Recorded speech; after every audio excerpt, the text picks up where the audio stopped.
Reikia gana rimtai, nes jau pasimokėm prieš tai varžybose, kas įvyko, to nebeleisim pasikartoti.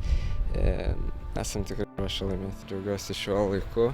Aišku, žaidžiu ne pačioj stipriausioj lygoj, bet dabar svarbiausia man žaidybinis laikas ir reikės stengtis atsigauti buvusią formą. Viskas vyksta planuotai, viskas tvarkingai, žaidėjai, kuriuos keitėm, galbūt ne visi atvyko dėl kai kurių priežasčių, bet tie, kurie atvyko, tie su dideliu noru ir ruošiamės rungtynėms, jokių daugiau problemų neturim. Naujokai pirmiausia tai turi didžiulį norą. Gal manau, kad tas noras ir kompensuos, jeigu bus trūkumas ir meistriškumo, bet šiai dienai mums tai yra labai svarbu, kad žaidėjas pats labai norėtų. Andorą jie pasirenka tokią taktiką, kur įvelia į savo žaidimą tą klampų, kaip žaidžia ne kitiem duoda. Ir įsivaduoti ir rezultatas toks, koks yra.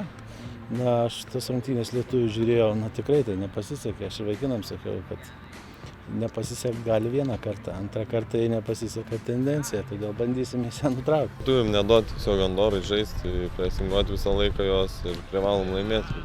Kito kelio net nėra.